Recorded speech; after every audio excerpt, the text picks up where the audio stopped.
नमो अरिहंताणं नमो सिद्धाणं नमो आयर्याणं नमो वज्जायाणं नमो लोय सव्वसाहुणं मेसु पंचनमुक्कारो सव्वपावपणासणो મંગલાણમ ચ સવેસિમ પડભમ હોઈ મંગલમ. તો આપણે 14 નિયમ આપણે સ્ટાર્ટ કર્યા. એમાં 2 નિયમ જોઈ લીધા, સચિત અને દ્રવ્ય. એ બે નિયમ આપણે જોઈ લીધા. હવે ત્રીજો નિયમ છે વિઘયનો. આપણે 2 પ્રકારે આપણે એનું વિઘયોનો ત્યાગ કરી શકીએ છીએ. અને એ પણ એવું જરૂરી નથી કે એક જ વિઘયનો ત્યાગ કરવાનો. શક્તિ હોય તો 6 વિઘયનો ત્યાગ કરી શકાય છે એક જ દિવસમાં. જો તે ન થાય તો 5, તે પણ ન થાય તો 4, 4, 3, 2, 1 જેટલું પણ છેલ્લું 1 વિઘયનો તો ત્યાગ કરવાનો. કારણ કે 6 વિઘયો આપણને ખાવી ન જોઈએ. કારણ કે વિઘય કેવી છે, જે વિગતિમાં લઈ જનારી છે ઘસડીને, તેવી વિઘયો હોય છે જે વિકારો ઉત્પન્ન કરાવે છે, કુવિચારો, કામ વાસના વગેરે તેઓ ઉત્પન્ન કરાવે છે. એટલા માટે આપણને શાસ્ત્રકાર ભગવંતે શું કહ્યું છે કે જેટલું થાય તેટલું શક્તિ પ્રમાણે વિઘયોનો ત્યાગ કરવું જરૂરી છે. ભલે 6 ન થાય તો એટલીસ્ટ જેટલી થાય તેટલી કરવાની. રોજે રોજ એક તો છેલ્લે તો એક કરવાની. અને એમાં પણ આપણને કેટલી બધી આપણને શાસ્ત્રકાર ભગવંતો કન્વીનિયન્સ આપ્યું છે. જો 2 પ્રકારે આપણે કરી શકીએ. મૂળથી એટલે કે પાકી વિઘયનો ત્યાગ કરી શકીએ. એવું ત્યાગ કરીએ તો જે દૂધની વિઘયનો કરીએ તો દૂધ મૂળથી એનું ત્યાગ હોય, પણ સાથે સાથે તેની બનાવટો કે રૂપાંતરો કહેવાય તો તે બધાનો ત્યાગ હોય. તો એ ઓપ્શન છે. પણ જે એ પણ નહીં કરી શકે તો છેલ્લે શું કરી શકાય? કાચી વિઘયનો ત્યાગ કરી શકાય. કાચી દૂધની વિઘયનો ત્યાગ એટલે શું કે ગરમ કે ઉકાળેલો કે નોર્મલ જેવું પણ દૂધ છે તો તે ત્યાગ પણ એના રૂપાંતરો હોય છે. એટલે કે દૂધથી બનાવેલી જે વસ્તુઓ છે બધું, તો તેનો આપણને વપરાશ કરી શકીએ છીએ. તે અલાઉડ છે. એટલે આમાં પણ આપણને શાસ્ત્રકાર ભગવંતે કેટલી કન્વીનિયન્સ આપી છે. તો આપણને જે પણ ફાવે, જેટલું ફાવે તેટલું આપણે કરવાનું. પછી બીજી વિઘય છે દહીંની કે છાશની. તો એમાં પણ 2 પ્રકારે આપણે કરી શકીએ. જો મૂળથી કરીએ, મૂળથી પાકી કડ વિઘયનો ત્યાગ કરીએ તો દહીં છાશ તો નહીં વપરાય, પણ તેના રૂપાંતરો કે તેમાંથી જે બનાવેલા જે પણ વસ્તુઓ છે, કઢી, વડા, દહીં વડા, શ્રીખંડ, રાયતો, કંઈ પણ હોય, મસાલા છાશ હોય, કંઈ પણ હોય, તો તે બધાનો ત્યાગ આપણને કરવાનો છે. પણ જો એ નહીં થઈ શકે તો એટલીસ્ટ શું કરવાનું? છેલ્લે કાચી વિઘયનો ત્યાગ કરવાનો. તો એમાં શું થાય, શું હોય છે, મેન દહીં કે છાશ ડાયરેક્ટલી આપણાથી વપરાય નહીં. ઉકાળેલી કે ગરમ કરેલી કે કાચી દહીં છાશ તે આપણાથી નહીં વપરાય. પણ જે દહીં કે છાશ માંથી બનેલી વસ્તુઓ તે વાપરી શકાય છે. જેમ કે કઢી, વડા, શ્રીખંડ એક્સેટ્રા એ બધું વાપરી શકાય છે. તે ધ્યાન રાખવાનું. પછી ત્રીજી વિઘય જોઈએ આપણે, એ છે ઘી. તો ઘીનું પણ આપણને જે દિવસે આપણે મૂળથી સંપૂર્ણ એટલે પાકી ઘીની વિઘયનો ત્યાગ કરીએ તો એનો સંપૂર્ણ ત્યાગ હોય. એટલે ઉપરથી આપણા રોટલી કે ઢોકળા ઉપરથી આપણે ઉપરથી ઘી લગાડીએ ને, એપ્લાય કરીએ તો તે નહીં ચાલે. અને ઘી કોઈ પણ વસ્તુમાં ઘી કે એટલે નાખીને કોઈ પણ વસ્તુ નહીં ચાલે. બરાબર? એટલે વઘાર કરીને કે કંઈ પણ મોણની અંદર કંઈ પણ એવી રીતે નહીં ચાલે મૂળમાં. પણ જો એ નહીં ફાવે તો પછી શું કરવાનું? કાચી વિઘયનો ત્યાગ કરવાનો. ઘીની કાચી વિઘયનો ત્યાગમાં શું આવે કે ઉપરથી તો નહીં ચાલે ઘી લગાવેલી, પણ જે અંદર હોય એટલે કે ચૂલે ચડાવેલી હોય, સમજો જેમ કે આપણે થેપલા બનાવીએ તવા ઉપર, તો સાઈડમાં નાખીએ ને આવી રીતે તડતડ થાય, ઘી નાખીને તો એવી રીતે બનાવી શકાય. ઘીથી જે પણ શેકેલા કે તરેલા શું કહેવાય, તો એવા ફ્રાઈડ જે હોય છે ને થેપલા, તો તે ચાલી શકે છે. બરાબર? એવી રીતે ચાલી શકે. એટલે વઘાર કરીને પણ ચાલે. પછી ચોથી વિઘય આપણે જોઈએ તેલની. તો એમાં પણ જો મૂળથી પાકી તેલની વિઘયનો ત્યાગ કરીએ તો રોટલી કે ઢોકળા ઉપરથી પણ આપણાથી તેલ નહીં લગાડાય. અને તેલનો ઉપયોગ વઘારમાં પણ નહીં થાય, ક્યાંય પણ નહીં થાય. એટલે સંપૂર્ણ ત્યાગ હોય તેલનો. પછી એ નહીં જો ફાવે તો કાચી વિઘયનો ત્યાગ કરી શકાય. તો કાચી વિઘયનો ત્યાગ એટલે શું કે ઉપરથી નહીં લગાડાય, પણ અંદર ચૂલે ચડાવેલું હોય કોઈ વસ્તુ હોય, ચૂલે ચડાવેલી હોય વસ્તુ, અને એની અંદર આપણે તેલ નાખીએ કે વઘાર કરીએ તો તે ચાલે એ વસ્તુઓ. બરાબર, એ ધ્યાનમાં રાખવાનું. પછી 5મી વિગઈ આપણે શું જોઈ? ગોળ, ગોળ કે જાગરી. તો હવે એમાં શું છે, એમાં જો આપણે મૂળથી ત્યાગ કરીએ એટલે સંપૂર્ણ ગોળનો ત્યાગ, તો એમાં કાચો ગોળ તો નહીં ચાલે, પણ ચૂલે ચડાવેલો ગોળ હોય એટલે કોઈ પણ વસ્તુઓમાં આપણે નાખીએ, ગોળથી બનાવેલી કોઈ પણ વસ્તુઓ, એટલે દાળમાં પણ ગોળ નહીં નાખી શકાય, શાકમાં પણ નહીં નાખી શકાય, પૂરણપૂળીમાં પણ નહીં નાખી શકાય, ગોળના પાણી જેને ગુલવણી કહેવાય તો તે પણ નહીં ચાલે. એ બધું નહીં ચાલે મૂળથી ત્યાગ હોય ને તો. પણ હવે જો એ નહીં ફાવે તો પછી શું કરાય? કાચી વિગઈનો ત્યાગ કરવાનો. તો એમાં શું હોય છે? કાચો ગોળ તો બિલકુલ નહીં ચાલે. બરાબર, પણ ચૂલે ચડાવેલા હોય જે પણ વસ્તુઓમાં, બીજી વસ્તુઓમાં આપણે ગોળ નાખીને ચૂલે ચડાવીને બનાવીએ તો તે બધું ચાલે એમાં. પછી એના ડેરિવેટિવ્સ છે, જેમ કે સાકર છે, તે ગોળમાંથી જ બનેલું હોય છે, ખાંડ ને બધું. અને ગોળનું પાણી એ પણ ચૂલે ચડાવેલું હોય, ગોળનું પાણી. તો આ બધું ચાલે છે, એના રૂપાંતરો ચાલે છે એમાં, કાચી વિગઈના ત્યાગમાં. તે ધ્યાનમાં રાખવાનું. બરાબર, મિષ્ટાનો પણ પછી એ ચાલે છે. પછી 6ઠ્ઠી વિગઈ આપણે જોઈએ, કડા વિગઈ. તો કડા વિગઈ એટલે શું છે? જે પણ આપણે શેલો ફ્રાય કરીએ કે ડીપ ફ્રાય કરીએ, જે પણ કડાઈમાં બનાવેલી હોય તે બધી કડા વિગઈઓ. તો એમાં આપણને મૂળથી ત્યાગ કરવી જોઈએ. મૂળથી ત્યાગ કરીએ એમાં તો શું હોય છે? એટલે એમાં ઘી અને તેલ બંને આવી જાય છે. એમ નહીં કે ઘી જ હોય કે તેલનું વિચાર્યું તો તેલ જ, એમ નહીં. જ્યારે કડા વિગઈ આ વર્ડ આવે છે કે કડા વિગઈનો આજે આપણું ત્યાગ છે, તો એનું મિનિંગ બંને આવી જાય. જે પણ વસ્તુ, ઘી કે તેલ, જેથી પણ આપણે ફ્રાય કરીએ છીએ, શેલો કે ડીપ ફ્રાય, તો તે બંને આવી જાય છે. એટલે બંનેનું આપણું કેવું ત્યાગ હોય કે એમાં આપણે 3 ઘાણ સુધી તળેલી વસ્તુઓ હોય તે બિલકુલ નહીં ચાલે. બરાબર, તે તો નહીં ચાલે. અને ઘી કે તેલમાં 3 ઘાણ પછીથી તળેલી વસ્તુઓ, તે પણ નહીં ચાલે. બરાબર, એટલે પહેલાની અને પછીની બંને નહીં ચાલે. એટલે તળેલી જ વસ્તુઓ નહીં ચાલે. સિમ્પલ વર્ડ્સમાં કે શેલો કે ડીપ ફ્રાઈડ કાંઈ નહીં ચાલે. મૂળથી જ જો ત્યાગ હોય કડા વિગઈનો તો શું નહીં ચાલે? ફ્રાઈડ વસ્તુઓ, તળેલી વસ્તુઓ ચાલે નહીં. તો ફરસાણો વગેરે કેવી રીતે ચાલશે? બધું કાંઈ નહીં ચાલે. થેપલાઓ નહીં ચાલે, કે ઘી કે તેલમાં શેકેલા શીરા કે મીઠાઈઓ કે કંઈ પણ નહીં ચાલે. એ ધ્યાનમાં રાખો ને. બરાબર, તો પછી આ જો નહીં આપણાથી નહીં થાય તો છેલ્લે શું કરાય? કાચી વિગઈનો ત્યાગ કરી શકાય. બરાબર, તો કાચી વિગઈનો ત્યાગમાં શું આવે કે 3 ઘાણ સુધી તળેલી જે વસ્તુઓ છે, શાલો કે ડીપ ફ્રાઈડ, તો તે તો નહીં ચાલે. કારણ કે એમાં તો શું હોય છે? વિકારો સહિત હોય છે. તે જેનું એનું સ્વરૂપ હોય છે ઘી કે તેલનું, તો તે હજી વિકાર, એટલે એનો વપરાશ કરશું તો આપણામાં કુવિચારો ને વિકારો ને કામોતેજના વગેરે ઉત્પન્ન થશે.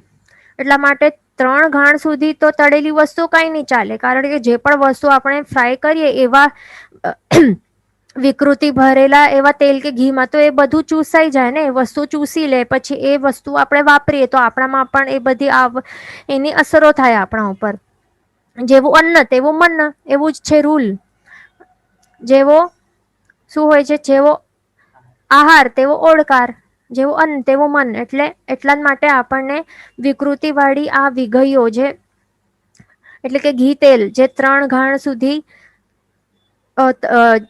છે, તળેલી છે, તો તેટલી વસ્તુઓ જે છે તો તે આપણને ત્યાગ કરવાની. કારણ કે તે હજી એમાં વિકૃતિ રહેલી છે. પણ એના પછીની 3 ઘાણ પછીની, એટલે 4th ઘાણ ઓનવર્ડ્સની વસ્તુઓ આપણને ચાલે. એટલે તળેલી જે પણ ફરસાણો છે, કોઈ પણ પ્રકારના સૂકા ફરસાણો તે પણ ચાલે, કે થેપલાઓ, ઢોસા, બધું ચાલે. પછી શીરા, મોહનથાળ, મૈસૂર, જે પણ મીઠાઈઓ છે તો તે બધી ચાલે. પછી જે પણ આટા, ઘી વગેરેમાં આટા શેકીને બનાવીએ તો તે બધું પછી એમાં ચાલે છે. એ ધ્યાનમાં રાખવાનું. બરાબર, એ કાચી વિગઈ માટે. તો અહીંયા આપણે આ 6 વિગઈનું જોઈ લીધું. હવે આપણને કેવી રીતે એનો નિયમ લેવાનો? આ જો આવી રીતે.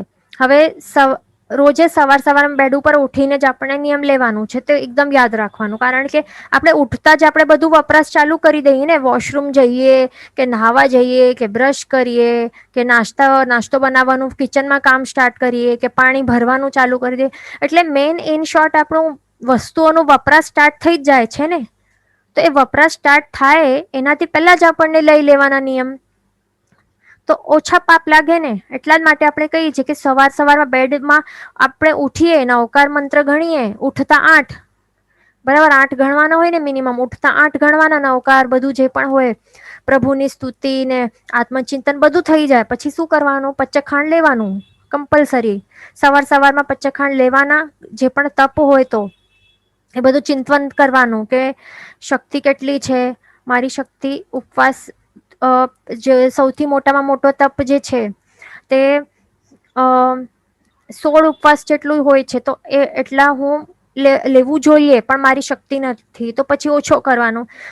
પછી એક ઉપવાસ ને 28 નું આપણે વિચારી શકીએ કે 14 એક ઓછો કરી શકાય. 16, 15 પછી 14 આવી રીતે ઓછું કરીને પછી 28 આવવાનું. તો નહીં મારાથી 28 હવે આજે થવાની નહીં. જો થાય આવા ભાવ આવી જાય તો લઈ લેવાના 28 ના.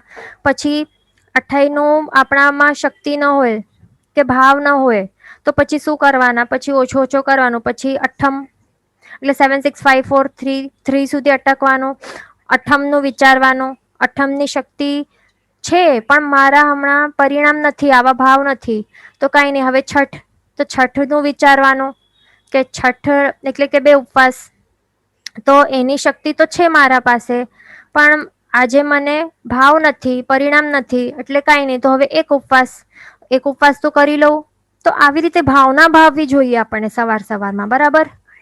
તો એ બધું આપણને ફળ મળે, એ બધા આપણા પરિણામ એવા આપણામાં પરિણામ ઉત્પન્ન થાય આગળ જઈને. જો આપણામાં શક્તિ ન પણ હોય તો પણ આ બધું તપનું ચિંતન કરવાનું. આ બધું ચિંતનનું આ પ્રોસેસ છે. આ બધું રોજ પ્રોસિજર ફોલો કરવાનું આપણને. પછી એક ઉપવાસ એ પણ નહીં થાય તો પછી ઓછું ઉતરવાનું. હજી આઈમ્બિલ નું વિચારવાનું. પછી એકાસણો, 82 વિચારવાનું.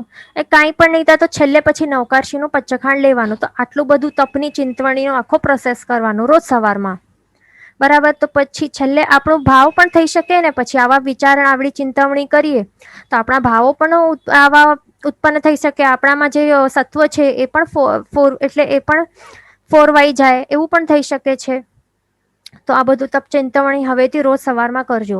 પછી શું કરવાનું? આપણને છેલ્લે આપણે જ્યાં સુધી અટક્યા, સમજો કે ઉપવાસ કે એકાસણો સુધી અટક્યા, અથવા એવા ભાવ થઈ ગયા, આપણા શક્તિ છે અને ભાવ પણ આવી થઈ ગયા એવા, તો પછી લઈ લેવાનું તેનું પચ્ચખાણ, ઉપવાસ કે એકાસણાનું કે આંબિલનું, નહીં તો છેલ્લે નવકારશીનું. અને તેની સાથે સાથે આ પછી એ બધું વિચારી લેવાનું. આપણા 14 નિયમનું પેલા બધું ધારણા કરી લેવાની કે આટલા વિઘઈઓનો 6 વિઘઈઓ છે તો 6 નહીં, મારાથી 6 નહીં થશે તો લઈ લેવાનું.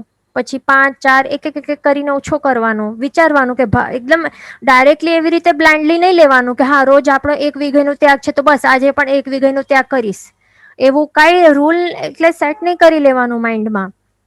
જે દિવસે સવારમાં આપણે થોડુંક ટાઈમ આવું રાખવાનું તપ ચિંતવણીનું.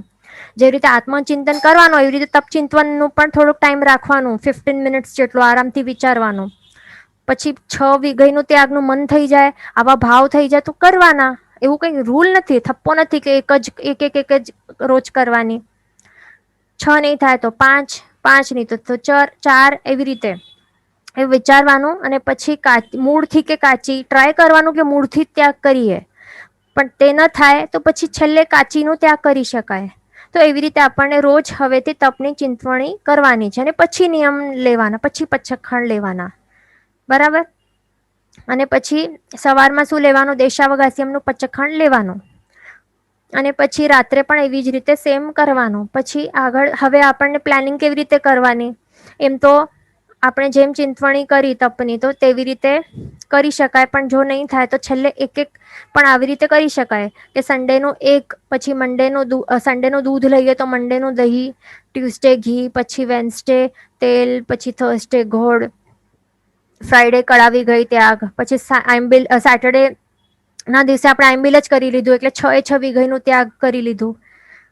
તો આવી રીતે પણ કરી શકાય, અથવા તો બીજું કોઈ 4-5 કેટલી પણ વિગયો ત્યાં કરી શકાય છે. તો એવી રીતે આપણને બધું કરવાનું અને બધું એ લખીને કરવાનું તો સારું પડે. સ્ટાર્ટિંગમાં આપણું બાહાટ ના હોય ને, એટલે સ્ટાર્ટિંગમાં આ બધું લખીને કરવાનું, પછી આપણે પ્રો બની જઈએ પછી માઇન્ડમાં એ બધું કરી શકાય. બરાબર, તો આવી રીતે આપણને કરવાનું છે. પછી લાસ્ટ ટાઈમ આપણે શું જોયું હતું એનું રિવિઝન કરી લઈએ. એક ક્વેશ્ચન હતું કે પાર્સલી અને આમાં શું ડિફરન્સ છે, તો રિપીટ કરવાનું. તો આ છે પાર્સલી, એના લીફ જોઈ લો. આપણને એને કોથમીર જેવું જ લાગે, પણ એમાં થોડુંક સ્લાઇટ ડિફરન્સ છે, તે આપણે બતાવશું. પહેલા ધ્યાનથી જો કે આ પાર્સલીના લીફ છે, તો એ ડાયરેક્ટલી અહીંયા જો પાર્સનિપ કરીને જે જમીન કંદ છે, કંદમૂળ છે, અનંતકાય છે, તો તેના જ આ લીવ્સ છે. તો શું આપણા ત્યાં પાર્સલી વપરાય? સિમ્પલ કોમન સેન્સ છે. જો આપણે એનો ડિમાન્ડ વધારશું, પાર્સલી વાપરશું, તો એ લોકો આપણ ઓબ્વિયસલી ગ્રો તો કરવાના છે ને અનંતકાય, અને આપણ એને as a vegetable, root vegetable આ વાપરે છે પબ્લિક, આ પાર્સનિપ.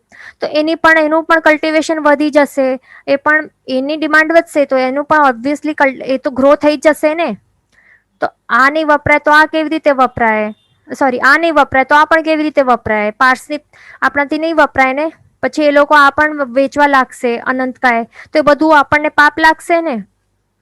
તો જેવી રીતે આપણે યાદ છે, આપણે મૂળાનું કેવી રીતે કહ્યું, મૂળાના 5 અંગોનું આપણે ત્યાગ કર્યું ને, એ મૂળા જે છે રેડિશ, જે રેડ રાતા મૂળા ને વ્હાઈટ મૂળા, એ બંને રેડિશ, એ નીચે જ ગ્રો થાય એવું જ છે ને. કંદમૂળ છે, જમીન કંદ છે, અને એના ઉપરના જે પણ બાકીના 4 ભાગો છે તે પ્રત્યેક વનસ્પતિકાય છે, છતાં પણ એ 5 ભાગને અભક્ષ્ય કહેવાયેલું છે. એ કાંઈ આપણાથી વપરાય નહીં. સેમ અહીંયા અપ્લાય થાય છે કે આપણાથી આ પાર્સલી પણ નહીં વપરાય, એ ધ્યાનમાં રાખવાનું. એનું ફ્લેવર પણ બહુ ડિફરન્ટ હોય છે. કોથમીર ડિફરન્ટ હોય છે, પાર્સલીનું ફ્લેવર, લીવ્સનું ફ્લેવર પણ ડિફરન્ટ હોય છે.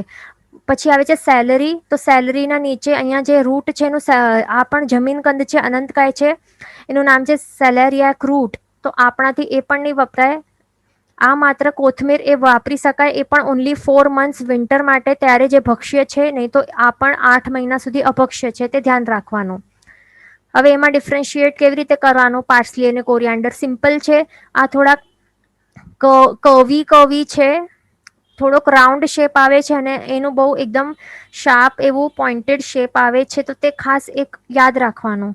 પછી ક્યારે પણ લેવા જાઓ છો માર્કેટમાં, તો ત્યારે આ ખાસ ધ્યાન રાખવાનું, અને પછી જોઈને જ લેવાનું, ગડબડ નહીં કરવાની. આવું બધું આપણને લેવાનું નથી. પાર્સલી કે સેલરી, એ બધું આપણને લેવાનું નથી. જો વાપરવું હોય તો ઓનલી 4 months માટે સિલાન્ટ્રો એટલે કે કોથમીર, અથવા તો કોરિયાન્ડર લીવ્સ એને કહેવાય છે ઇંગ્લિશમાં, સિલાન્ટ્રો ઓર કોરિયાન્ડર લીવ્સ.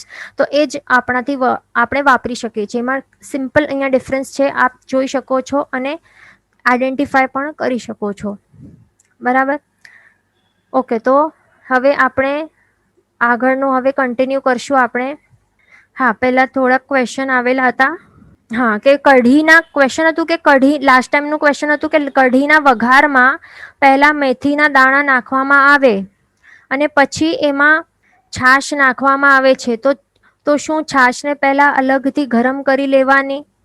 ઓકે, તો સમજો કે હવે ક્વેશ્ચન આપણે રિપીટ કરીએ કે કઢીના વઘારમાં પહેલા મેથીના દાણા નાખવામાં આવે છે અને પછી એમાં છાશ નાખવામાં આવે, તો શું છાશને પહેલા અલગથી ગરમ કરી લેવાની? તો હવે અહીંયા સિમ્પલ એક આપણને બસ એકદમ સિમ્પલ યાદ રાખવાનું છે કે જે પણ છાશ હોય કે દહીં હોય ને, સિમ્પલ એક રૂલ કે જો એ ગરમ એટલે છાશ જો ઉકાળેલી ન હોય અને દહીં જો બાફેલી ન હોય, તો તે કોઈ પણ પ્રકારના કઠોળ કે મેથીની ભાજી કે મેથીના દાણા સાથે મિક્સ નહીં કરાય. મિક્સ ક્યારે કરાય? ઓનલી વેન આપણે છાશને ઉકાળી નાખીએ અને દહીંને બાફી નાખીએ, પછી એના સાથે કાંઈ પણ વાપરો ને, પછી કાંઈ દ્વિદળનો કોઈ પ્રશ્ન જ આવશે નહીં. એટલે સિમ્પલ શું કરવાનું, પહેલા ગરમ કરી લેવાનું. સવારમાં શું કરવાનું? પહેલું કામ, આપણને જો વિધાઉટ એની ટેન્શન જો વાપરવું હોય બધી વસ્તુઓ, કઠોળ ને મેથીના દાણા કે એના વઘાર કરવા હોય, તો શું કરવાનું? સવારમાં છાશને ઉકાળી લેવાનું, બુડબુડ અવાજ આવવું જોઈએ એવું ઉકાળવું, અને દહીંને 3 સીટીમાં કુકરમાં બાફી નાખવાનું. તો પછી એની સાથે આપણે કંઈ પણ વાપરી શકશું. કંઈ પણમાં શું આવશે? કઠોળ આવશે. કઠોળ, મેથી અને મેથીના દાણા, ગુવારની ફળીઓ, ફ્રેન્ચ બીન્સ બધું આવી જશે. બરાબર, ધ્યાન રાખવાનું, બસ સિમ્પલ છે. એટલે ગરમ આખો કરી દીધું, ઉકાળી દીધું અને પછી જ એની અંદર મેથીના વઘાર આપણે નાખી શકીએ.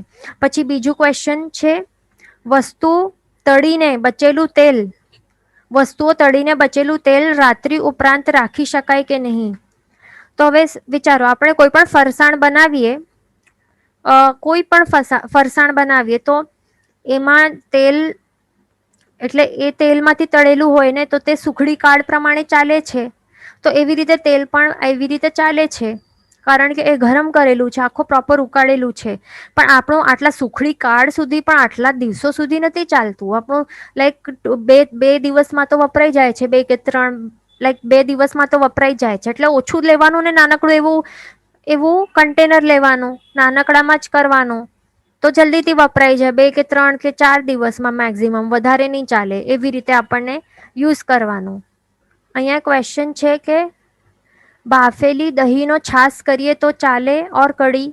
જો હવે આપણે એકવાર પણ બાફી દીધી ને દહીંને, તો અને એમાંથી જો આપણે છાશ બનાવીએ ને, તો એ સેમ ડે ચાલે. આવતીકાલે તે અભક્ષ્ય બની જશે. એટલે એવી રીતે છાશ આપણે વાપરી શકીએ. અને બાફેલી દહીંમાંથી કઢી પણ આપણે બનાવી શકીએ, તે પણ ચાલે. એટલે એકવાર પણ બાફેલી હોય પછી એમાં આપણે પછી કોઈ પણ પ્રકારના કઠોળ કે મેથીના ભાજી કે દાણા બધું આપણે નાખી શકીએ. પછી કાંઈ પ્રોબ્લેમ ન હોય. બરાબર, એ ધ્યાનમાં રાખવાનું. પણ એક ધ્યાનમાં રાખવાનું કે હવે બાફી દીધી ને દહીં કે ઉકાળી દીધી છાશ, પછી એને ફ્રીજમાં નહીં નાખવાનું. એકવાર ફ્રીજમાં નાખ્યું પછી બહાર કાઢીને પછી પાછું કરવું પડે, ઉકાળવું કે બાફવું પડે. એ ખાસ એક બીજું પણ ધ્યાનમાં રાખજો. બરાબર, બાફેલી કે ઉકાળેલી છાશ કે દહીં તે ફ્રીજમાં નહીં નાખવાની. ફ્રીજમાં નાખશું તો પાછું ઉકાળવું અને બાફવું પડશે. એ ધ્યાનમાં રાખવાનું છે. એક ક્વેશ્ચન છે કે શું આપણે પહેલા 2 ઘાણ સેવ અને પછી પૂરી ફ્રાય કરીએ તો આપણને 4 ઘાણ કાઉન્ટ થાય? એક આ શાસ્ત્રમાં એક જ એવી રીતે કહેલું છે કે આખી પૂરીઓથી આખો ભરાઈ જાય ને, અને પૂરીઓનું 3 ઘાણ એવી રીતે કહેલું છે કે આખી આપણને તેલ ક્યાં પણ દેખાય નહીં, એવી રીતે આખો ફૂલ ભરેલું હોવું જોઈએ. તો એવી રીતે કહેલું છે. અહીંયા ક્વેશ્ચન છે કે લોટના કાળનું માહિતી કહેશો? તો લોટ જે છે આપણે જે દિવસે ગ્રાઇન્ડ કરીએ પછી એ દિવસથી કરીને આપણને સુખડીના કાળ સુધી ચાલે. એટલે કેટલું કાળ? સુખડીનો કાળ એટલે કે ગુજરાતી મંથ્સના પ્રમાણે વિન્ટરના 30 ડેઝ, સમરના 20 એન્ડ રેનીના 15 ડેઝ. એટલા ટાઈમ સુધી જ ચાલે. પણ ગુજરાતી મંથ્સ જે આપણા હોય છે ને, તો એવી રીતે ચાલે છે. એનાથી પહેલા જ વાપરી લેવાનું, નહીં તો પછી તે શું થાય છે, અભક્ષ્ય થઈ જાય છે. એમાં સેમ કલરના બેન્દ્રિય જીવોની ઉત્પત્તિ થઈ જાય છે. અને બીજું, આપણને જે જૂનું પીસેલું લોટ હોય એમાં નવા પીસેલા લોટ એ એડ કરતા જશું તો એનું કાર્ડ કયું ગણાશે? જે જૂનું પીસેલું લોટ હતું ને એનું કાર્ડ ગણાશે. પછી નવો પીસેલો લોટ એમાં મિક્સ કરી દીધું, જૂનું નવું મિક્સ કરી દીધું, પછી તો શું થયું? પછી કયું કાર્ડ કાઉન્ટ કરવાનું? જે જૂનું હોય તે જ. એ ધ્યાન રાખવાનું. બરાબર. અહીંયા ક્વેશ્ચન છે કે બાજરીના લોટની કઢી બનાવી શકાય? દ્વિદળનો પ્રોબ્લેમ નથી થતો? અચ્છા, આવું એક અહીંયા બહુ સરસ સજેશન આવ્યું છે, તો તે બરાબર છે. બાજરીના લોટની સાથે આ છાશ, કાચી છાશ એટલે કાચા ગોરસનું સાથે મિક્સ કરીએ તો દ્વિદળ નથી થતું. તો તે બરાબર છે. અને આપણને જો બાફવી હોય દહીં તો 3 સીટી મિનિમમ જરૂરી છે. 3 સીટી બરાબર બ્લો થવી જરૂરી છે. અહીંયા ક્વેશ્ચન છે કે we have heard that fishes are usually used for medicine, then how to manage this? તો આપણને એ ચેક કરી લેવાનું.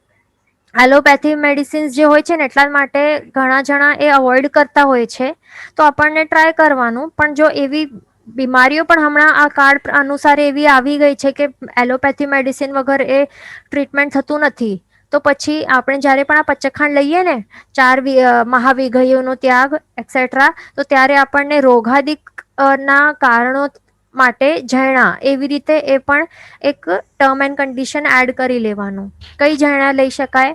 રોગ વગેરે થયું હોય તો એના માટે જો એટલે જીવન પર, આપણા જીવન ઉપર એટલે પ્રાણો ઉપર આવી જાય વાત, તો પછી એની ઝરણા એવી રીતે લઈ શકાય છે. અહીંયા ક્વેશ્ચન છે કે નાસ્તા બનાવેલો તેલ પછી શાક એન્ડ દાલમાં ના વઘારમાં વાપરી શકાય? હા, તો તે વાપરીને આપણને યુઝ ઓફ કરી લેવાનું, વાપરી નાખવાનું આવી રીતે. બરાબર છે. અહીંયા બીજું ક્વેશ્ચન છે કે સૂકો મસાલો ઘરે ગ્રાઇન્ડ કરેલો મસાલો, અચ્છા ચાયનો મસાલો માટે ક્વેશ્ચન છે. તો આપણે જે મસાલા સૂકા હોય ને મસાલા, તો તે અચિત જ હોય છે. સૂકેલા હોય મસાલા તો તે, અને એ પણ ગ્રાઇન્ડ આપણે કરી દીધું હોય તો તે અચિત થઈ જાય છે. બરાબર છે. તે મિશ્ર નથી, તે અચિત છે. અહીંયા એક સજેશન છે કે મકાઈના લોટથી ની પણ કઢી બનાવી શકાય છે. હા, તો એ પણ બરાબર છે. એની સાથે આપણે કાચા ગોરસ વાપરીએ તો દ્વિદળ નહીં થાય. કોના કોના સાથે નહીં થાય? મકાઈ અને બાજરી સાથે કાચા ગોરસ દ્વિદળ નહીં થાય. એક અહીંયા આવ્યું છે suggestion, yes we have started steaming dahi in morning itself and then make chaas and મલાઈને અલગ જમાવીએ છીએ. So no tension of dvidal because કુકરમાં દાલ એન્ડ રાઈસ તો સાથે જ થાય છે એટલે દ્વિદળની પોસિબિલિટી ના રહે. હા, તો બરાબર છે. સવારમાં જ એવી જ રીતે કરવાનું. તો કાંઈ પછી વોશ બેસિનમાં પણ આપણે વેસલ્સ નાખીએ ને તો ત્યાં પણ પછી દ્વિદળની સંભાવના નથી થતી. તો તે જ એવી રીતે જ કરવાનું. અને કુકરની અંદર પણ આપણે દાળ અને ભાત બંને ભેગી બાફીએ એટલે દાળના જે પણ બાફ છે એટલે કે જ્યુસ છે એટલે જે પાણી છે એ ભાતની અંદર તો એટલે જાય જ છે. એટલે પછી એ ભાત આપણને જે કાચા ઘોરસ છે એની સાથે વાપરી જ નહીં શકીએ. એટલે શું કરવાનું? સવારમાં પહેલું કામ એ જ કરી લેવાનું. છાશ ઉકાળી લેવી અને દહીં બાફી દેવાની. એ બરાબર આપનું સજેશન છે. બરાબર છે. એવી જ રીતે કરવાનું. અહીંયા બીજું ક્વેશ્ચન છે કે ज्वार फ्लावर से कड़ी बनाया तो द्विदल होता है? તો જુવારની સાથે પણ દ્વિદળ નથી થતું. ઓકે, હવે આપણે આગળ બીજી વાત કરશું. અહીંયા ક્વેશ્ચન છે કે કડા વીઘઈ કાચી કે પાકી વિશે થોડી હજુ ક્લેરિટી આપશો. ઓકે, તો કડા વીઘઈ આપણે જોઈ લઈએ. જો કડા વીઘઈ એટલે શું? જે પણ આપણે શેલો ફ્રાય કે ડીપ ફ્રાય કરીએ ને પેન કે કડાઈઓમાં, તો તે બધું આવી જાય અને એ ઘી કે તેલ સાથે જે પણ આપણે ડીપ કે શેલો ફ્રાય કરીએ તો એ બધું કડા વીઘઈ અને એનાથી બનાવેલી વસ્તુ એ બધું કડા વીઘઈમાં આવી જાય છે. અને એમાં શું છે કે કાચી કે પાકી, તો પેલા મૂળથી આપણે જો એનું ત્યાગ કરીએ એટલે કે પાકી વીઘઈનું ત્યાગ હોય કોનું? કડા વીઘઈનું. તો એમાં શું શું નહીં ચાલે? એટલે કોઈ પણ પ્રકારનું આપણે જે પણ શેલો કે ડીપ ફ્રાય કરીએ એટલે કોઈ પણ પ્રકારની ફ્રાઈડ વસ્તુઓ, કોઈ પણ તળેલી વસ્તુઓ કાંઈ પણ નહીં ચાલે. ઘી કે તેલમાં આપણે 3 ઘાણ સુધી એટલે પહેલું, બીજું, 3 અને ત્રીજું ઘાણ એના સુધી જે પણ તળેલી વસ્તુ તે તો નહીં ચાલે, પણ પછીની પણ વસ્તુ અહીંયા નહીં ચાલે. થેપલા જે હોય છે તો તે આપણે તવા ઉપર આપણે એને શાલો ફ્રાય કરતા હોઈએ છીએ ને, તો થેપલા નહીં ચાલે. પછી જે ઢોબરા બનાવતા હોય તે પણ નહીં ચાલે, ઢોસાઓ પણ નહીં ચાલે, પુડલાઓ પણ નહીં ચાલે. પછી પુડલા એટલે બેસનના પુડલા હોય છે તે પણ નહીં ચાલે. પછી આપણે ઘીમાં આપણે શેકીએ ને આટા, તો તે પણ ઘીમાં એટલે કાંઈ પણ આપણને મીઠાઈઓ બનાવવી હોય કે શીરાઓ બનાવવા હોય તો આપણે ઘીમાં જ આપણે શેકીએ છીએ ને આ બધા આટાઓ, ફ્લાવર્સ, તો તે પણ નહીં ચાલે. બરાબર. પછી તળેલી પૂરીઓ છે, માલપુઆ છે, એ પણ નહીં ચાલે. પછી ગુલાબ જામુન હોય છે તો તે પણ આપણે તરીએ તો તે પણ નહીં ચાલે. કચોરીઓ નહીં ચાલે. એ બધું નહીં ચાલે. બરાબર. જો કાચી વીઘઈનો ત્યાગ હોય તો પછી શું હોય છે? એમાં 3 ઘાણ સુધી તળેલી વસ્તુઓ નહીં ચાલે, પણ 3 ઘાણ પછીની તળેલી વસ્તુઓ તે બધી ચાલે છે. એટલે શું? અહીંયા આપણે અહીંયા જોઈ રહ્યા છે કે અહીંયા કંઈક સમજો કે પૂરીઓ આપણે નાખી, તો પૂરીઓ આખા નાખીને આપણે આખી તળ્યું, એક ઘાણ તળીને ફ્રાય કરીને કાઢ્યું, પછી બીજું ઘાણ સેમ આપણે એવી રીતે સેમ કર્યું, પછી એને કાઢ્યું. આવી રીતે 3 ઘાણ તળ્યા આપણે, ફ્રાય કર્યા અને પછી કાઢી દીધા. તો એ 3 ઘાણ સુધી જે પણ આપણે કર્યા ને, તો તે એ તળેલી વસ્તુઓ એ ફરસાણો નહીં ચાલશે. પણ હવે ચોથો ઘાણ આપણે જે ફ્રાય કરવા માટે નાખશું ને આ ઓઇલમાં, તો તે ત્યારથી હવે ચાલશે. એ ભજીયા કે કાંઈ પણ જે પણ હશે એ બધું ચાલશે. કચોરીઓ કે પૂરીઓ કે કાંઈ પણ સૂકા ફરસાણો એ બધું ચાલશે. પણ એ 4th ઓનવર્ડ્સ ચાલશે. કાચી વિગઈમાં, કાચી કળા વિગઈમાં ચાલશે. બરાબર. કારણ કે સ્ટાર્ટિંગમાં 3 ઘાણ સુધી વિકૃતિ રહેલી હતી હજી એ તેલમાં, તો એ બધું વિકૃતિને ચૂસી લીધું છે આ વસ્તુઓએ, એટલા માટે વસ્તુઓ નહીં ચાલે. પછી ચોથા ઘાણા ઓનવર્ડ્સ એ જે ચૂસે છે તેલ, હવે એ તેલ કે ઘીમાં એ વિકૃતિ રહેલી નથી એટલા પ્રમાણમાં, માટે હવે એ વસ્તુઓ ચાલશે, એ આપણે વાપરી શકીએ છીએ. બસ આવું સિમ્પલ અહીંયા રૂલ છે. That's it. ઓકે, હવે આપણે આગળનું આપણે 3 નિયમ જોઈ લીધા. હવે આપણે ચોથું નિયમ જોઈ લીધું. આટલું બધાને ક્લિયર થઈ ગયું હશે. હજી ક્વેશ્ચન હશે તો આપણે લઈ લેશું લાસ્ટમાં. બરાબર. હજી પણ કોઈને ક્વેશ્ચન હોય કળા વિગઈ માટે તો ક્વેશ્ચન અહીંયા નાખી દેજો ચેટ બોક્સમાં, આપણે લઈ લેશું. હવે આપણે આગળ ચાલશું ચોથા નિયમ તરફ. અહીંયા ક્વેશ્ચન છે કે it means from 4th ઘાણા 4th ઘાણા કે thepla onwards we can eat in કાચી કળા વિગઈ. હા, એટલે 4th ઘાણા ઓનવર્ડ્સ એટલે આટલું જે તળેલો હોય તેલ, તો એ તેલ યુઝ કરીને આપણે થેપલા બનાવી શકીએ. બરાબર. એટલે હવે આપણે 3 ઘાણા કાઢી દીધા. હવે 4th ઘાણા આપણે સ્ટાર્ટ થયું છે, તો એ જે તેલ છે તો એ તેલ હવે આપણે એ કઢાઈમાંથી એ તેલ લેવાનું. બરાબર. અહીંયાથી હવે આપણે 3 ઘાણા ફ્રાય બધું કરી દીધું. હવે ચોથું ઘાણું છે, તો હવે શું કરવાનું? એક સ્પૂન લેવાની, અહીંયા એક સ્પૂન લેવાની. હવે આ તેલમાંથી કાઢવાનું આ તેલ, અને હવે આપણે આ પેન છે એના ઉપર આ થેપલો છે. હવે તે થેપલો બનાવવા માટે કયો ઓઇલ યુઝ કરવાનો? આ તેલ જે 3 ઘાણા એમાં ફ્રાય થઈ ગયા છે. હવે આ તેલ જેમાં 3 ઘાણા ફ્રાય થઈ ગયા છે, હવે આ તેલ યુઝ કરી શકાય છે. આ અહીંયાથી ચમચો કાઢીને અહીંયા તેલ હવે નાખવાનો અહીંયા, અને પછી થેપલા બનાવી શકાય. બરાબર. પણ ધ્યાન રાખવાનું, હવે ઉકળવાનું, પછી ઉકળતું તેલ નહીં લેવાનું. એવું પછી ગેસ પણ બંધ કરી શકાય છે. એવું કંઈ નથી કે ઉકળતા ગરમ ગરમ તેલમાંથી જ લેવાનું, એવું કંઈ નથી. ગેસ બંધ કરીને પછી આ ઓઇલ આપણે યુઝ કરી શકીએ, અથવા તો ઘી હોય તો એ પણ ઘી યુઝ કરી શકાય છે. અને પછી આપણે આ બધું બનાવી શકીએ છીએ. થેપલા કે કંઈ પણ ફ્રાય કરવાનું હોય, ડીપ ફ્રાય કે આ પેટીઝ હોય તો પેટીઝ પણ આવી રીતે ફ્રાય કરી શકાય છે તવા ઉપર આ તેલ કે ઘી યુઝ કરીને. અને એટલે આ શેલો ફ્રાય પણ આ ચાલે, અને ડીપ ફ્રાય પણ આ તેલ કે ઘીમાંથી હવે ચાલશે. અહીંયા ક્વેશ્ચન છે કે કળા વિગઈમાં તળેલું પ્લસ શેકેલું બંને આવે કે? એટલે ડીપ ફ્રાય અને શેલો ફ્રાય એ બંને ગણવાનું છે આપણને કળા વિગઈમાં. બરાબર. પણ જે ખાખરા છે તો તે કળા વિગઈ નહીં આવે. બરાબર. સૂકા ખાખરા છે તો તે એ કળા વિગઈમાં નહીં આવે. Only shallow and deep fried જ આવશે. બરાબર. એ ધ્યાનમાં રાખવાનું. અહીંયા આવ્યું છે કે રિપીટ પ્લીઝ. તો જો હવે આપણે શું કર્યું છે, 3 ઘાણા અહીંયા આપણે પૂરીના 1 ઘાણું બનાવ્યું. આખા પૂરીઓ આપણે અહીંયા 1 ઘાણી તરી દીધું અને કાઢી નાખી. હવે બીજા આપણા ફેમિલી મેમ્બર્સ હવે વાપરી શકશે. પછી બીજો ઘાણો પણ સેકન્ડ ઘાણોમાં પૂરીઓ તરી દીધી. હવે બીજા કોઈ ફેમિલી મેમ્બર્સ વાપરી લેશે એ પણ. પછી ત્રીજો ઘાણો પણ પૂરીઓ પાછી બનાવી, એ પણ કાઢી નાખવાનો, એ પણ બીજા ફેમિલી મેમ્બર્સ વાપરી શકશે જેમની પણ આ કાચી કળા વિગઈનો ત્યાગ નથી, તો એ બધું એ વાપરી શકશે 3 ઘાણા સુધી. હવે શું થશે? 3 ઘાણા એમાં ફ્રાય થઈ ગયા, તો હવે ધીસ ઓઇલ ઓર ઘી કેન બી યુઝડ. આ આપણે વાપરી શકશું. શેના માટે?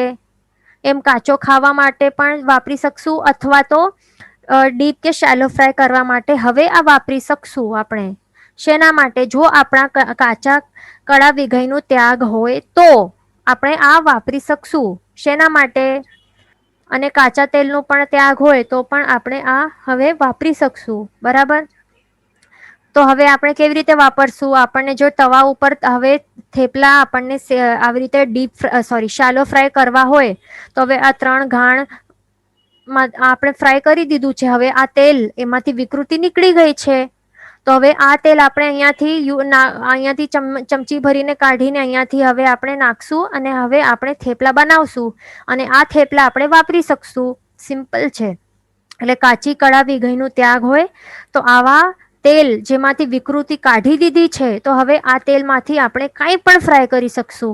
પેટીસ બનાવી શકશું કે બીજા કંઈ પણ જે વસ્તુઓ છે, થેપલા વગેરે ઢોસાઓ છે, એ પણ હવે આપણે આવી રીતે શાલો ફ્રાય કરીને વાપરી શકશું. બરાબર. પછી અહીંયા ક્વેશ્ચન છે કે શેકેલો ચીવડો કડા વિઘઈમાં આવે કે નહીં? તો હા, જે સૂકા ફરસાણો હોય છે, શેકેલો ચીવડો છે, તો શેકેલો ચીવડો જે છે તો તે પણ કડા વિઘઈમાં આવશે, કારણ કે આપણે તેલ એમાં નાખીએ છીએ અને પછી એમાં આપણે શેકતા હોઈએ છીએ ને. જે પૌવા છે ને, પૌવાથી બનાવાય ને, તો આ પૌવા જે છે તો તે આપણે શું કરતા હોઈએ છીએ, પેલા આવી રીતે વેસલ છે એમાં આપણે તેલ નાખીને પછી એમાં આપણે પૌવા નાખીએ ને અને પછી એમાં શેકીએ છીએ, પછી શેકેલો ચીવડો બને છે. તો હવે તેલ પણ કયો યુઝ કરવાનું, જે 3 ઘાણ પછીનો તેલ આપણને યુઝ કરવાનું આવી રીતે જે પૌવા છે એ શેકવા માટે, જો આપણી કાચી વિઘઈનો ત્યાગ હોય તો. એટલે આ શેકેલા ચીવડાને શું કહેવાય છે? આ કડા વિઘઈ કહેવાય છે, કારણ કે it is shallow fried in the તેલ, ઇન ધ ઓઇલ. અહીંયા क्वेश्चन છે કે इफ आइंबिल ना पचखांड लिया है तो अलग से 6 विघई त्याग का पचखांड लेना है. તો આપણે આइंबिल ના પચખાંડમાં આપણે આ બધું આવી જાય છે, બરાબર છે, પણ જો હવે આપણને તો દરરોજ 14 નિયમ તો લેવાના જ હોય છે ને, એટલે 14 નિયમમાં તો આપણને પણ ધારવું જરૂરી છે. એટલે અહીંયા પણ વિઘઈ તો આવે જ છે ને 14 નિયમમાં, તો અહીંયા પણ ધારી લેવાનું. એ ત્યારે એટલે રોજનું રોજ આપણું છે જ કે 14 નિયમ ધારવાનું છે, તો એમાં વિઘઈ આવશે તો ત્યારે આપણે શું બોલશું, એટલે તો અહીંયા તો ધારવાનું જ છે, એટલે ધારી લેવાનું ને. બરાબર. ભલે આइंबिल છે તો પણ ધારી લેવાનું. એમ તો આइंबिलના પચખાણમાં આવી જાય છે, છતાં પણ 14 નિયમમાં તો આપણને ધારી લેવાનું, આપણે બ્લેન્ક નહીં રાખી શકીએ ને. એટલે અહીંયા ક્વેશ્ચન છે કે પૂરીના જ ઘાણ તળી શકાય કે અન્ય કોઈ ફરસાણ પણ ચાલે? એમ શાસ્ત્રની અંદર આપણે પૂરી જ બતાવી છે, કારણ કે આખો એ પૂરી જે છે તો એ આખો કવર કરી લે અને એ આખો ચૂસી લે છે બરાબરથી, એટલા માટે પૂરી જ કહેલી છે. પછી બીજું ક્વેશ્ચન છે કે અહીંયા ક્વેશ્ચન છે કે મોણ માટે કાચું તેલ ચાલે? તો હવે તેલ જે છે, એટલે મૂળથી જો તેલ વિઘઈનો ત્યાગ હોય તો પછી આ નહીં ચાલે. હવે અહીંયા આપણે તેલનું પણ ત્યાગ કરીએ છીએ ને ફોર્થ વિઘઈમાં, જો મૂળથી એનું ત્યાગ હોય તો પછી મોણમાં પણ નહીં ચાલે. બરાબર, ધ્યાન રાખવાનું તે. પણ અહીંયા જો કાચી વિઘઈનું ત્યાગ હોય તો મોણ નાખેલું હોય તો તે ચાલે, પણ ઉપરથી નહીં ચોપડાય, એ ધ્યાન રાખવાનું. બસ એટલું જ છે. અહીંયા ક્વેશ્ચન છે કે કાચી દહીં વિઘઈનો ત્યાગ હોય તો બાફેલી દહીં કે તેનો શ્રીખંડ ચાલે? જો હવે જો કાચીનું ત્યાગ હોય તો આપણાથી ગરમ કે ઠંડી આપણને દહીં ચાલે જ નહીં, એટલે બાફેલી દહીં પણ નહીં ચાલે, તે ધ્યાન રાખજો. એટલે ઠંડી કે કાચી કે ગરમ કે ઉકાળેલી કે એવી પણ દહીં કે છાશ નહીં ચાલે. પણ હવે શ્રીખંડ છે તો તે શ્રીખંડ એનું રૂપાંતર એટલે બનાવી દીધું છે, એમાં બધા મસાલા ને બધું એટલે શુગર એન્ડ ઓલ નાખ્યું છે, ફ્લેવર્સ એન્ડ ઓલ, ઇલાયચી એ બધું, તો તે ચાલે છે, એ ધ્યાન રાખવાનું. બસ ઓકે. હવે અહીંયા આપણે બધા ક્વેશ્ચન લઈ લીધા, હજી કોઈને હશે તો હવે લાસ્ટ આપણે ક્લાસમાં લઈ લેશું. તો હવે ચોથું નિયમ જે છે તે છે ઉવાણ. આવે છે સચિત દવ વિઘઈ ઉવાણ. તો ઉવાણ એટલે કે શું છે? ઉપાનહ કહેવાય છે અથવા તો વાણહ પણ કહેવાય છે. તો એ શું છે? ઉપાનહ એટલે કે પગરખા, એટલે કે શૂઝ, બૂટ્સ, સેન્ડલ્સ, ચપ્પલ્સ કે પાવડી હોય કે સોક્સ હોય, સ્લીપર્સ, મોજડી, બધું જ જે પણ પગમાં પહેરવાની જે પણ વસ્તુઓ છે તો તે બધાનો સમાવેશ આમાં થઈ જાય છે. પણ એમાં પણ આપણે પહેલા શું કર્યું છે? પહેલા હવે એકદમ સૌથી પહેલા આપણે શું કર્યું છે? જે પણ વાપરવા યોગ્ય નથી તે વસ્તુઓનું બધાનું ત્યાગ કરવાનું છે, એટલે કે લેધર નું ત્યાગ કરી દીધું છે. લેધર અને લેધરથી બનાવેલી વસ્તુ બધુંનો ત્યાગ છે. પણ હવે જે વાપરવા યોગ્ય વસ્તુઓ છે એમાં હવે આપણને આ નિયમમાં સંક્ષેપ કરવાનું છે. બરાબર, એટલે અહીંયા આપણું સંક્ષેપનું પચખાણ લેવાનું છે, તે ધ્યાન રાખવાનું. એટલે પહેલાથી જ આપણને પચખાણોમાં શું લઈ લેવાનું? આજીવન માટે લેધરનું ત્યાગ કરી લેવાનું. હવે એનું ત્યાગ હોય તો આપણાથી વેચાય પણ નહીં, એટલે જો આપણા શોપ્સ એવા હોય કે જેમાં આવા લેધર વગેરે જે બિચારી ગાયો છે કે બિચારી ગાયો છે, વાછરડાઓ છે, એમના ચામડા જીવતે જીવતા એમના ચામડા કાઢીને એ લોકો એ બધું મોજડીઓ વગેરે જે પણ શૂઝ છે, બૂટ્સ છે, એ બધું બનાવતા હોય છે. જે પણ બ્રાન્ડેડ કંપનીઝ હોય, બાટા વગેરે જે પણ એ લોકો ફોર્મલ વેર બનાવતા હોય છે, જેન્ટ્સના શૂઝ બનાવતા હોય છે, તો અથવા તો લેડીઝના પણ સેન્ડલ્સ બનાવતા હોય છે લેધરના, તો તે બધાનું આપણને આજીવન ત્યાગ કરવું જરૂરી છે. હવે માત્ર શૂઝ તો છે, એના માટે શું આપણા સિમ્પલ આપણે બીજા કોઈ વસ્તુથી વાપરે જે બનાવેલી મટીરિયલ થી બનાવેલી આપણે શૂઝ નહીં વાપરી શકીએ? કઈ થઈ જશે? કઈ નહી થઈ જશે. રેક્ઝિન વગેરે કે ફોમ છે કે કપડાનું છે, ફાઈબરનું છે, એ બધું આપણે વાપરી શકીએ ને. તો એવી કઈ મજબૂરી છે કે આપણને લેધરનું જ વાપરવું જરૂરી છે? એટલીસ્ટ એટલું તો ત્યાં કરી શકીએ ને આપણને. એક વાર જો જઈ આવીએ ને કતલખાનામાં, તો ત્યાં ઊભા પણ નહીં રહી શકીએ, આપણે રડવું આવી જશે. કેટલી વેદના ને કેટલા ત્રાસ વિચારો. આપણા શરીર ઉપરથી જો જીવતે જીવતા આપણા ચામડી ખેંચી નાખવામાં આવે, તો પછી શું થાય? ચરબીની સાથે આપણી ચામડી પણ ખેંચી નાખશે તો શું થશે? કેવા હાલ થશે આપણના? તો ત્યાં ગાયોનું એવી રીતે લાઈનમાં ઉભો રાખીને એવી રીતે કેવું કરતા હોય છે નિર્દયતાથી. તો આપણાથી તો આવું આજીવન માટે લેધરના ત્યાગનું પચ્ચખાણ તો લેવું જરૂરી છે.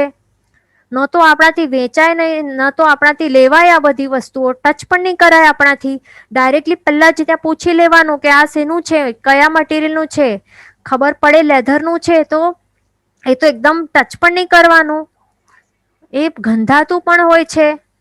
અને લેધરનું બનેલું હોય તો ઓબ્વિયસલી એમાં અસંખ્ય બેન્દ્રજીવોની ઉત્પત્તિ પણ થયેલી હોય છે. કારણ કે શું છે? ચામડાનું છે. અને પછી એમાં ઓબ્વિયસલી એટલે ફૂગ પણ લાગતી હોય છે ને. ફૂગ શા માટે લાગે છે? કારણ કે તેના માટે આહારરૂપ છે. આ જીવડાઓ માટે આહારરૂપ છે આ ચામડા. આ જે કલેવર છે આ પંચેન્દ્રિય જીવોના. તો એટલે આ વિચારવાનું આપણને. લેધરનું પહેલા સર્વથા ત્યાગ કરવું. પછી જે પણ લેવા અને વાપરવા યોગ્ય વસ્તુઓ છે એની અંદર આપણને સંક્ષેપ કરવાનો છે. બરાબર? લેવા યોગ્ય, વાપરવા યોગ્ય વસ્તુઓ છે શ્રાવકો માટે. કારણ કે હવે આપણે કઈ એમ જ નથી, આપણે શ્રાવકો છીએ. તો આવા લેધર વેધર આપણાથી તો ટચ પણ નહીં કરાય, એ ધ્યાનમાં રાખવાનું. અને વળી આપણે શું કર્યું છે? આ જે ઉવાણ છે, ચપ્પલો છે, તો તે શું છે? ઉપભોગની વસ્તુઓ છે. એટલે કે વારંવાર યુઝ એન્ડ રીયુઝ કરી શકાય એવી વસ્તુ છે. એટલે આ 7મા ભોગોપભોગ વ્રતમાં આપણે શું કરશું? 14 નિયમમાં આપણે કેટલી વખત રીયુઝ કરવાનું છે અને કેટલી સંખ્યામાં, એ બધું આપણને ધારવાનું છે. તો પહેલા તો આપણે સૌથી પહેલા આપને યાદ હશે તો આપણે એની બાધા લઈ લીધી છે. કયા વ્રતમાં? 5મા વ્રતમાં. યાદ છે ને બધાને? 5મા પરિગ્રહ પરિમાણ વ્રતમાં આપણે શું કર્યું છે? માત્ર અમુક જોડી શૂઝની છૂટ રાખી છે. રાખી છે ને પહેલા જ આપણે આ વ્રત લઈ લીધું છે. એટલે ઘરમાં ટોટલ 10 જોડી શૂઝ રાખવાની છૂટ. આવા પ્રકારની આપણે નિયમ લીધું હશે. 10 નહીં તો વધારે મેં 20 લીધું હશે. બરાબર? તો આવી રીતે આપણે એનું પરિમાણ તો પહેલા જ કરી દીધું છે. 20 જોડી કે 10 કે 20 જોડી રાખવાની, પરિગ્રહ કરવાની છૂટ. અને બીજી બધું આપણે ત્યાગ આપણે આ 5મા પરિગ્રહ પરિમાણ વ્રતમાં કરી દીધું છે. તો હવે આપણે આ 7મા ભોગોપભોગ વ્રતમાં આપણને શું કરવાનું છે? આ શૂઝ જે છે એનો ઉપભોગ, એટલે કે વારંવાર યુઝ કરી શકાય એવી એ વસ્તુ છે. તો તેનો આપણને અહીંયા સંક્ષેપ કરવાનું છે. 14 નિયમ દ્વારા આપણને દરરોજ સવાર અને સાંજમાં આપણને સંક્ષેપ કરવાનું છે. બરાબર? એટલે 5મા વ્રતમાં આપણે 10 જોડીથી વધારે ઘરમાં હું શૂઝનું પરિગ્રહ કરીશ જ નહીં એવી પ્રતિજ્ઞા લીધી છે. છતાં પણ કાંઈ આપણે 10 જોડી શૂઝ આપણે કઈ વાપરવાના નથી ને એક જ દિવસમાં? આપણે વાપરશું તો વધારેમાં વધારે 2 કે બહુ વધારે તો 3 સુધી પણ જતું નથી ફિગર. મોસ્ટલી 2 સુધી જાય છે. તો એવી રીતે આપણે નિયમ લઈ શકીએ છીએ કે દિવસમાં માત્ર કેટલી 2 કે 3 જોડી શૂઝ પહેરવા, એટલે જો આપણને પહેરવાની હોય તો એટલું જ છૂટ અને બીજા બધાનું ત્યાગ. તો આપણને બસ જેટલી આપણે વાપરી છે, જેટલું છૂટ લીધી છે કે 2 કે 3 જોડીનું, તો એટલું જ પાપ લાગશે. બાકી જેટલું પણ પરિગ્રહ રાખેલું છે ઘરમાં 10 કે 20 જોડીઓનું કે આખે વિશ્વમાં જેટલી પણ છે તે બધા જોડીઓનું પાપ આપણને લાગશે નહીં. અને રાત્રિ માટે પણ આપણને વિચારવાનું કે હવે આપણને બહાર જવું છે કે નહીં. નથી જવું તો એક પણ જોડીની છૂટ નહીં રાખવાની. અને જો પછી જવું પડે તો વિધાઉટ ચપ્પલ એવી જ રીતે ઉતરી જવાનું. બરાબર. એટલે રાત્રિના સમયમાં 0 કે 1 જોડીની છૂટ રાખીને બીજી બધાનો ત્યાગ. એવી રીતે આપણને સંક્ષેપ કરવાનું છે આ સાતમા વ્રતના આ 14 નિયમમાં. હવે આમાં શું પોઈન્ટ્સ આપણને ધ્યાન રાખવાના છે કે હવે સેમ શૂઝ હોય, બરાબર, તો સેમ શૂઝ આપણે ગમે તેટલી વાર આપણને એનો ઉપભોગ કરશું, એટલે વારંવાર પહેરશું આજે જ, તો પણ એ સમજો કે આપણે 10 વાર વાપરી સેમ શૂઝ તો કઈ 10 નહીં ગણાશે પણ એક જ ગણાશે. કેટલી ગણાશે? એક જ ગણાશે, એક જ વસ્તુ ગણાશે. એટલે સેમ શૂઝ આપણે કેટલી વાર પણ પહેરશું તો પણ એક વાર જ એક જ ગણાશે, એક જ વસ્તુ ગણાશે. પણ હવે અહીંયા ધ્યાન રાખવાનું છે કે ભૂલથી પણ આપણે બીજાના અહીંયા ઘરમાં પડેલા હોય ને શૂઝ, તો એના ઉપર 1 સેકન્ડ માટે પણ આપણે પહેરવાના ઇન્ટેન્શનથી આપણે પહેરી લેશું ને કે કેવા લાગે છે, પગ આપણે નાખ્યા ને 1 સેકન્ડ માટે પણ, તો પણ એ 2 વસ્તુ ગણાઈ જશે. એટલે અલગ એક વસ્તુ ગણાઈ જશે. એટલા માટે તે ધ્યાન રાખવાનું, બીજા કોઈના પણ શૂઝમાં પગ નહીં રાખવાના, નહીં તો પછી વ્રત તૂટી જશે.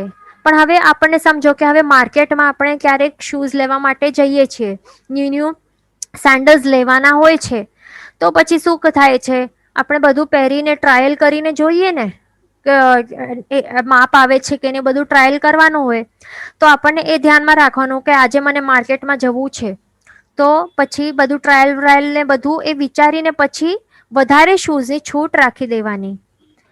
25 કે 50 કેટલી પણ જેટલી વાર આપણે, ઘણા જણની આદત હોય કે 10 શોપ્સમાં ફરીને પછી એક લે, છેલ્લે એક લે, પછી એવું આદત હોય છે, તો પછી કેટલા બધા શૂઝ થઈ જાય.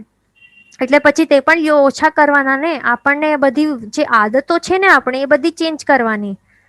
આટલા બધા 10 શોપ્સમાં ફરફર નહીં કરવાનું. પહેલા જ શોપમાં જો સારી પસંદ આવી જાય તો ત્યાં જ લઈ લેવાની ને.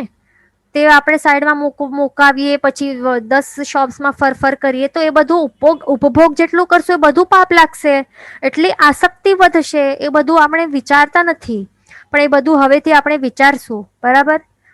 એટલે જેટલી ઉપભોગ ઓછી થાય શૂઝોની, આ ચપ્પલોની, તો એટલી આસક્તિ ઓછી થશે. બરાબર. અને પગમાં કેવી લાગે છે, સારી લાગે છે, ખરાબ લાગે છે, બધું આપણે વિચારીએ એટલે રાગની પુષ્ટિ થાય, બધું થતું હોય છે. એટલા માટે આટલી ફરફર નહીં કરવાની. સારી લાગી ગઈ તો લઈ લેવાની. બરાબર. તો છૂટ પણ આપણે ઓછી રાખી શકીએ ને, ભલે માર્કેટમાં આપણને શોપિંગ કરવાની છે તો પણ. એટલે આવી રીતે આપણને અહીંયા નિયમ લેવાનું છે. અહીંયા ક્વેશ્ચન છે કે during lockdown in the mall all the leather items were covered in fungus. હા, બરાબર વાત છે કે લેધર જે છે તો તે એ શું છે, પંચેન્દ્રિય જીવના ડેડ બોડી છે, ક્લેવર છે, તો એના ઉપર આપણને એ ફંગસ જે હવે દેખાય છે ને, તો તે હવે દેખાય છે, પહેલા તો હતી જ. એટલે શું હોય છે, જે આ ડેડ બોડીઝ હોય છે ને, તો એના ઉપર જીવોત્પત્તિ થઈ જ જાય છે. અસંખ્ય બેન્દ્ર જીવોની ઉત્પત્તિ થઈ જ જાય છે. પણ જ્યારે બહુ વધારે પ્રમાણમાં એ ઉગી જાય ને એના ઉપર, પછી આપણને ફંગસ રૂપે પછી દેખાય છે. પણ બધાને લાગે છે કે અહીંયા ઉપર એકદમ પોલિશ છે, ચમકે છે, એટલે કંઈ નથી. એવું કંઈ નથી. શાસ્ત્રકાર ભગવંતોએ શું કહ્યું છે કે તેના ઉપર છે જ, એટલે આપણાથી ટચ જ નહીં કરાય. એ તો બીજી વાત છે કે એમાં નાના કડા જીવો છે, પણ પહેલી વાત તો એ જ છે ને કે કંઈક એક જાનવરને ની હત્યા કરીને, એને ટોર્ચર કરીને, એની હત્યા અને કતલ કરીને પછી બનાવેલું છે. એટલે આપણને એ તો ત્યાગ જ કરવું જરૂરી છે. પછી એક અહીંયા ક્વેશ્ચન છે કે આપણે ઘી ખાખરા બનાવીએ ત્યારે તવા પર ઘી નાખીએ છીએ તો ચાલે? તો હવે કડાવી ગઈ માટે આ ક્વેશ્ચન છે. તો સમજો કે આવી રીતે કરેલું હોય તો તે કડાવી ગઈ ગણાય ને, કારણ કે આપણે શું કર્યું છે કે આપણે ખાખરા બનાવવા માટે આપણે શું કર્યું, આપણે ઘી નાખ્યું ને સાઈડમાં તવા ઉપર, એટલા માટે હવે આ કડાવી ગઈ ગણાશે. એટલે શાલો ફ્રાય થઈ જાય છે પછી, અને કડાવી ગઈ જ બની જાય છે. અને પછી તેમાં આપણને ધ્યાન રાખવાનું કે કાચી વિઘઈનો ત્યાગ છે કે મૂળથી ત્યાગ છે. જો મૂળથી ત્યાગ હોય તો પછી આવી રીતે શાલો ફ્રાઈડ ખાખરો નહીં ચાલે. પણ કાચી વિઘઈનું ત્યાગ હોય તો પછી જે ઘી હોય ને, જે આપણે ખાખરાને આવી રીતે તળવા માટે યુઝ કરીએ તો તે પણ શેકવા માટે આપણે યુઝ કરીએ તો તે પણ કેવું હોવું જોઈએ, ચોથા ગાળા ઓનવર્ડ્સ નું હોવું જરૂરી છે. એટલે એ પણ આપણે બતાવી દીધું છે કે અહીંયાથી પછી 3 ગાણ ફ્રાય કરી દીધા પછી ચોથા ગાણ ઓનવર્ડ્સ આ ઘી લઈને પછી જે ખાખરો છે એ યુઝ કરવાનો, આવી રીતે શું કરવા સોરી એટલે આવી રીતે ફ્રાય કરવા માટે, શેલો ફ્રાય કરવા માટે. પછી એક ક્વેશ્ચન છે કે કડા વિઘઈમાં કડક નાસ્તાને પૂરી ચાલે કે નહીં?